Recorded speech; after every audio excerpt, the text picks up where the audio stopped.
with even more action. Yesterday signed an executive order to protect opportunities for women and girls to compete in safe and fair sports. It is now official. United States government policy, amen, to rescind all funds from educational programs that deprive women and girls of fair athletic opportunities. Here was the iconic moment captured at the White House yesterday. Watch.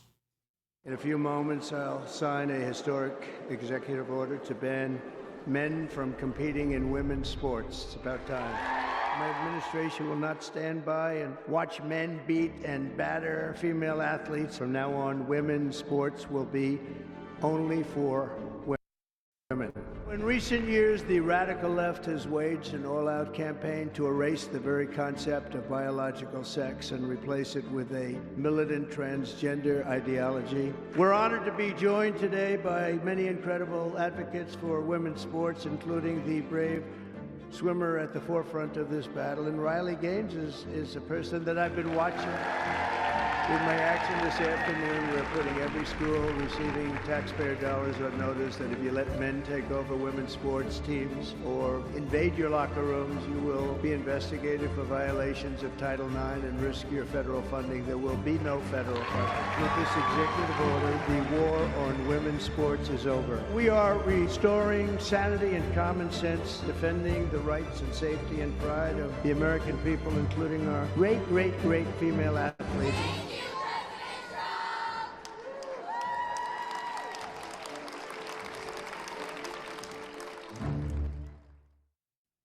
What an incredible moment.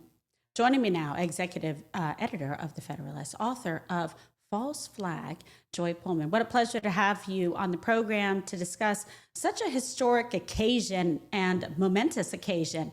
Quite frankly, it warms my heart. It brings tears to your eyes because this is something that has been a long, hard out, dragged out fight to try to fight for women, fight for girls to be able to play and compete against other biological females. So thank you for taking the time.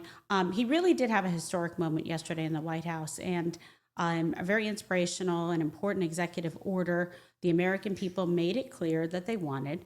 It is a win for women and for girls, for parents, and for anyone, quite frankly, who wants to bring back common sense and fairness. What is your reaction, and how does it tie into the themes of your book, False Flag?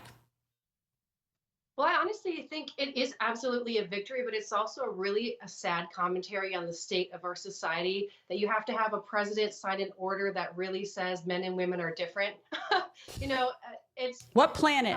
Who would have thought this would have happened?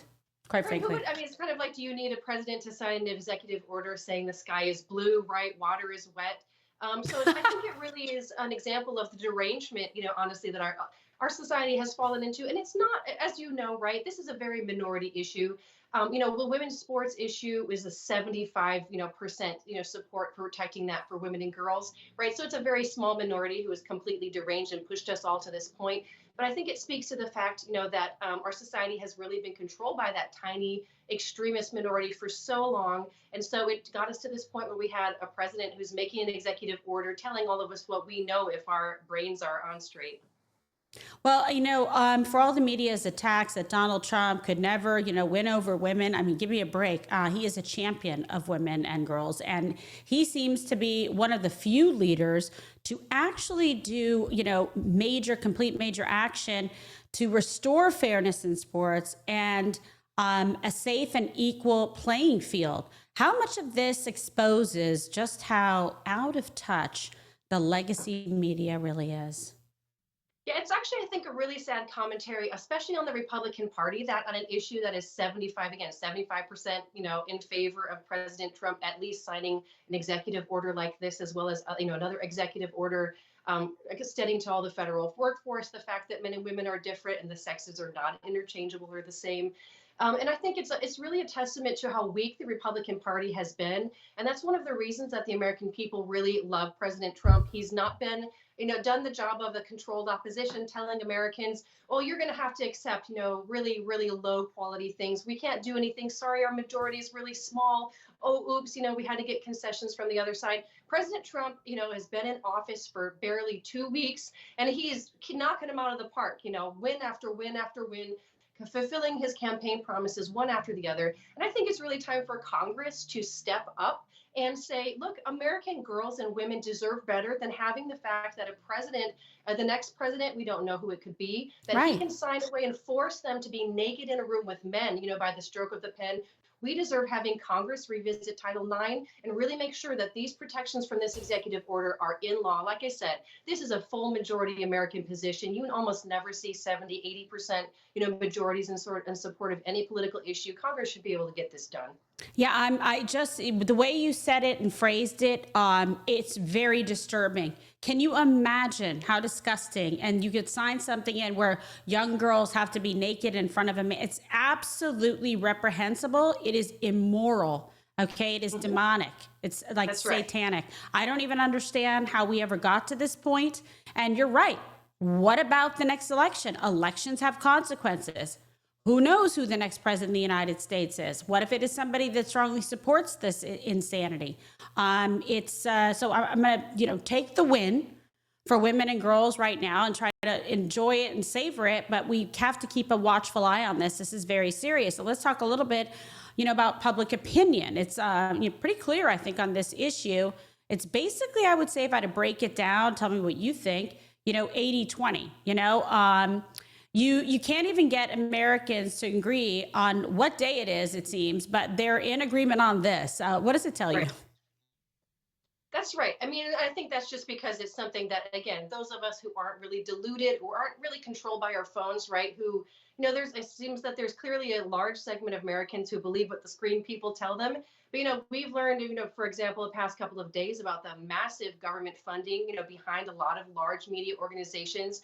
So Americans have been subject really to a lot of propaganda operations over the past couple of decades. And so that makes them feel, just as we did under the COVID lockdowns, that people who are in the 80%, who are in the majority, who can see that men and women are different, it makes them feel like they're in the minority when they're really not. So there's a lot, there's a lot of work and effort that goes into controlling the institutions and making people feel like they're alone on, again, issues that really are common sense. Anybody who doesn't have a neurological disorder or a mental illness, they can see men and women have very clear differences. That's been true since the beginning of time. And it's really kind of a breath of fresh air to just kind of like we are coming out of a long, dark tunnel, cloudy tunnel, right? And able to see, again, the sunshine and able to just stand up and say basic things like men and women are different. And yes, sometimes those differences really do matter. And, that should be reflected in not only our law, but also our society. Well, what has been the response from Democrats so far? They can't really dig in on the issue given the polling. But then again, they're so consumed by this woke ideology. It's like, grip their souls. What do you expect? Yeah, I think there's also a spiritual aspect here, right? Because when we're talking about something about, at core of sexuality is the family, right? And how all of us have an ordered, psychology, whether, it's really human happiness is tied up in the relationships that we have, and those relationships are created by men and women coming together and making or not making families. So I absolutely think that with Democrats, it's difficult for them to go somewhere because they've really boxed themselves into a corner on this issue. They've really said that if you don't agree that men can turn into women, then you are Hitler, right? So I don't know how you come out of that. I think the most likely thing that we're going to see is some people are never going to be able to get out of that closed loop. Just like, again, we're going to, see people, they continue to wear masks now, 5 years after the lockdown. How weird is that? It's so weird. So you're going to have some of that going on with the gender issue as well. But I also think we're also just going to get a retconning, right? For example, like Pete Buttigieg erasing the pronouns in his bio. Some people are just going to pretend that it never happened. Right. And they believe that because they own a lot of media and cultural institutions, they can get the rest of us to believe that. But I think it's a different era now. It's a new media landscape. And they're going to have a harder time than they have in other decades of getting that accomplished. I know. And, beyond just the executive branch, do you expect any action on Capitol Hill to codify some of this language? Like, what might that look like? Well, so as I point out in my book, and I quote from the Supreme Court decisions, that they pointed out that there's more than 100 different federal diversity laws. So there's a very large morass of law here that really gives executive agencies the ability to go rogue and, again, stick naked men men into rooms with naked women and girls. So Congress really has, I think we have a special moment with the presidency of Donald Trump. This is absolutely not like his first presidency. You see him, just rolling like a bear, like a shotgun out of the gate. He's going after every single thing. And I think, you can see, for example, with the USA debacle, that a lot of congressional Republicans have been following his lead. At first we've been seeing with some of the nominees, there's some resistance among the establishment type Republicans, but we're seeing Susan Collins come around as some of those nominees. We're seeing Todd Young, Senator, I'm from Indiana. He's coming around as some of those nominees. So I think this is really kind of a golden moment for Congress to get behind President Trump. It's kind of like, we have had this big giant wall, like the Berlin Wall. He's blasted a giant hole in it, and all people need to do is follow him through the hole, right? Make that hole bigger, really codify his gains. And I think that we are in a moment where that could be possible. So it's a little bit early, of course. I don't have a crystal ball to be sure what will happen, but I think it's a real and genuine possibility. That makes, the next couple of years some of the most exciting, definitely in my lifetime, for those of us on the right who have been waiting a very long time for Congress to reassert its powers and stop delegating lawmaking to the executive branch. Meanwhile, Democrats continue to delay the nomination of Kash Patel. They're also lashing out about the action to overhaul USAID. You have a new piece out about the president and control of executive agencies. What can you tell us?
Mm-hmm.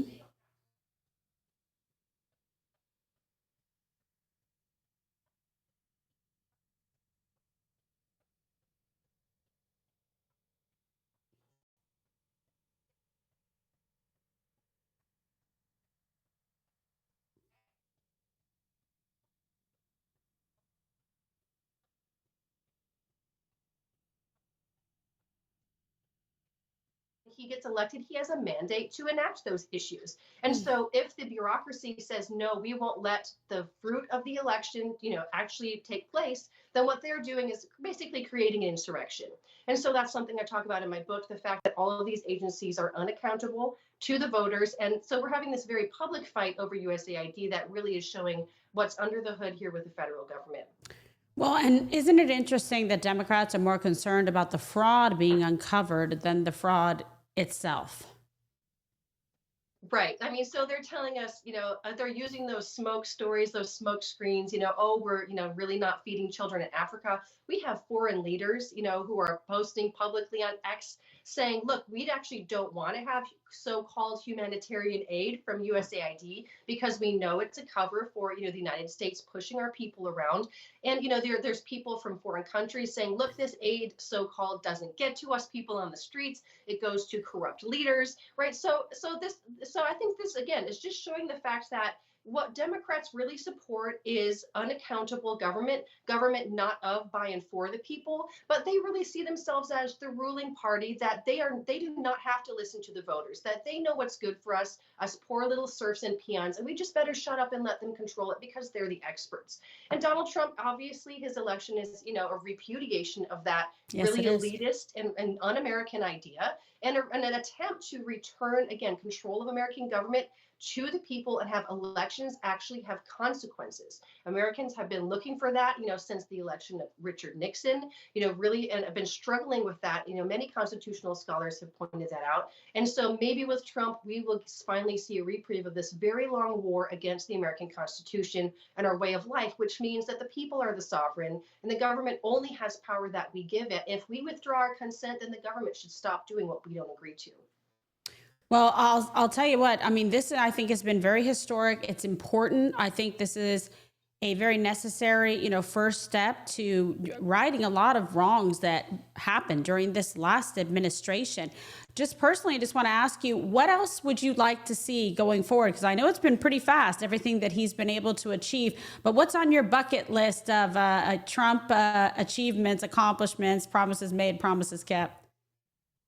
Well, I think, like you said, there are so many things that could and need to be done. We really have reached a crisis point in this country for so many issues. Again, it's so bad that we have to have a president saying men are women and women are women, and the two are different. So crazy. I would say on my bucket list, I have kind of a pet thing. I really think that would be great if the executive agency would include in its higher education reform a look at the law system, the system for the bar associations, for credentialing lawyers, because, I've done some reporting about this in recent years. The lawfare that's been enacted against not only President Trump, but pretty much anyone who at a high level supported him, the American Bar Association has been a part of that. And they control the ability of new people, people to become lawyers and to stay and to not have ethics complaints, run against them. So, I mean, they are all in on diversity. They're pushing diversity requirements. They are requiring it of law schools. We need a better lawyer,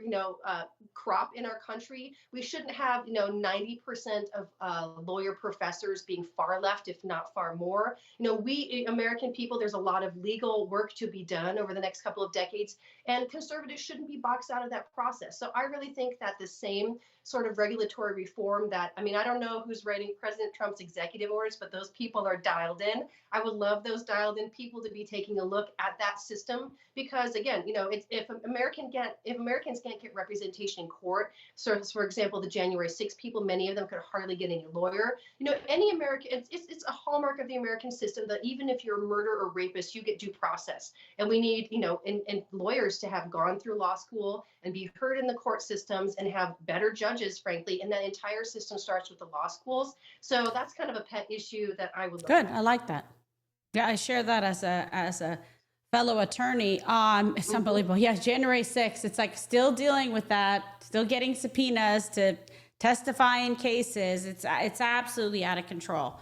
But this has been a very insightful, informative segment. I certainly appreciate you taking the time out from your busy schedule. Everybody go out and get her book. Tell everyone where they can follow you, purchase your book, all of the above. Or you can just go to thefederalist.com. If you search for my name in The Federalist, you'll get my bio with my X account and a link to buy the book. All the other things are right there at thefederalist.com. Well, you do some fabulous work there, so we're big fans of you personally and your work. So thank you again, everybody. Executive Editor at The Federalist, Joy Pullmann. Thank you so much.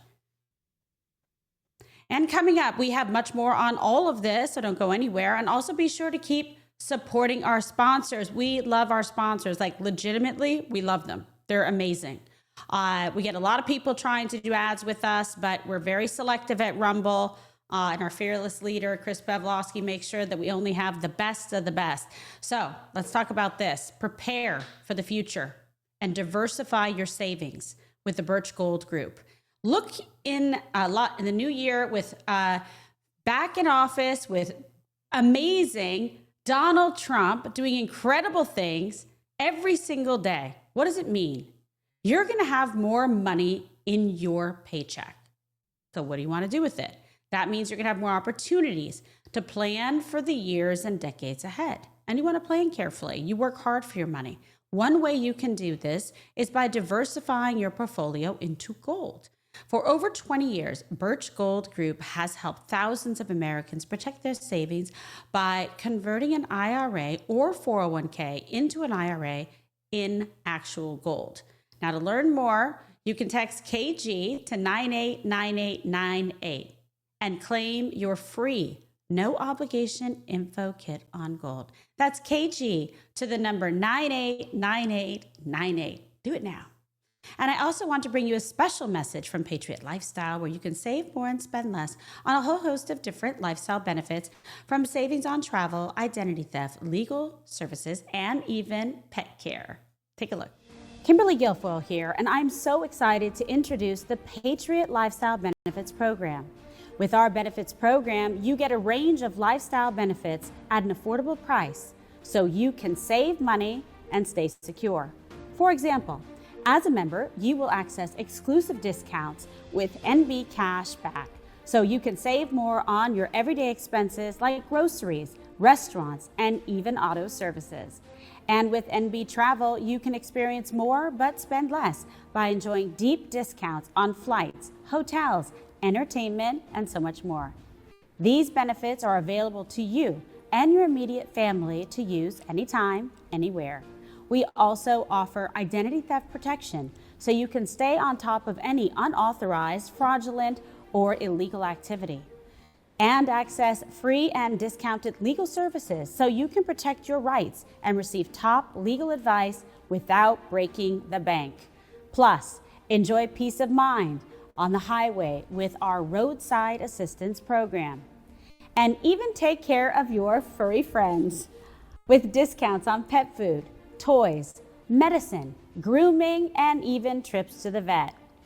Our program is designed specifically for America First patriots like you, who understand the importance of letting your dollars reflect your values and supporting companies who support you.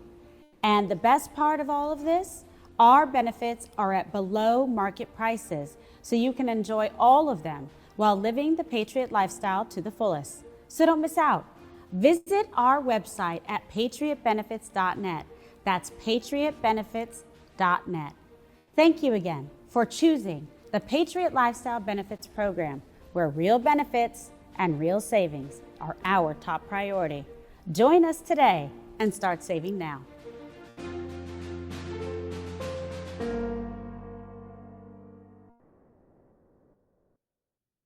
And you can go to patriotbenefits.net to learn more, because these programs all come at extraordinary value and they will greatly improve your life. Now we continue our coverage of protecting our schools, our colleges, and America's children. President Trump's Department of Education recently issued a rewrite of Biden's Title IX madness, making it clear that in K-12 schools and higher learning institutions, that Title IX protects will be recognized on the basis of biological sex and not gender identity. And it's just one of many ways that the Trump administration is taking steps to solidify the credibility and success for students of all ages. Joining me now, reporter at the Daily Signal and host of the Daily Signal podcast, Elizabeth Mitchell. Thank you so much for being on the program. Thanks, Kimberly. It's great to be here. All right. Well, we have a lot to cover. So many different news stories every day happening fast and furious pace.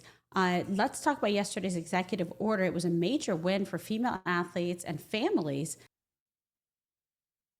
What impact will it have, in your opinion, in school districts across America? It already has had a huge impact. Just a few hours ago, we saw the head of the NCAA said that people are not going to be allowed to play in sports based off of the gender they say they are, they feel they are. People are going to be participating in sports based on their, what he called, assigned sex at birth, which we know, of course, is just biological sex, whether you're male or female. So Exactly. This is already a huge step in making sure that men are not playing women's sports. And I think that there's really a goal that the NCAA has to have kind of uniform standards across the states. And this executive order really sets a standard that will hopefully apply to every school district in America, that boys should not be playing girls' sports. Well, the Trump administration is also rolling back Biden's Title IX rewrite, which actually undermined the purpose of the law in the first place, quite frankly. What's the impact, and why are Democrats so eager to undermine its true purpose? The Biden administration did a rewrite of Title IX to make sex mean gender identity as well. So Title IX prohibits sex discrimination, and the Biden rewrite included discrimination based on gender identity in this term. And Trump, of course, quickly upon taking office, got rid of this, said that sex means sex, and that what Title IX does is it protects women in women's sports. It doesn't protect people who think they're women. It just protects women in their ability to have their own separate spaces, as is required for them to be safe, and their own sports, which is required for fairness and for safety as well, because we know that men and women are different. And the Biden administration, of course, did not recognize that. But it's great to see that really on day one, this is something the Trump administration is returning to America. Well, you also had a recent piece about our universities, specifically just how much money they're taking from adversaries like China. What is the extent of that, and how are House Republicans responding?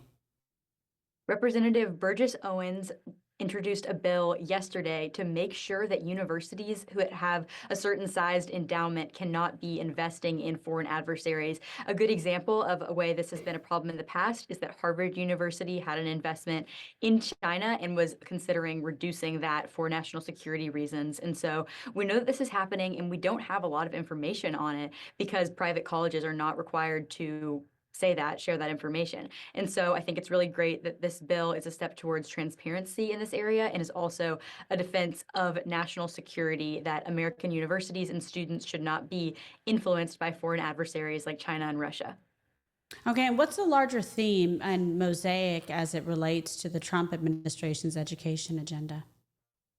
I think that Trump administration's education agenda really prioritizes students, parents, and families, and we don't want foreign countries influencing American education. That's an issue we've seen in K through 12 as well, where China's involved in curriculum for kids and various things. And I think that we've seen a number of education-related executive order. We just talked about the women's sports executive order, making sure that school sports are safe and fair for girls. We've also seen executive orders getting rid of gender ideology in K through 12 schools and getting rid of anti-Semitism in education. So I think this is just another step along this Trump agenda, like you said, for education, and making sure that parents are driving their kids' education and not the government or foreign countries.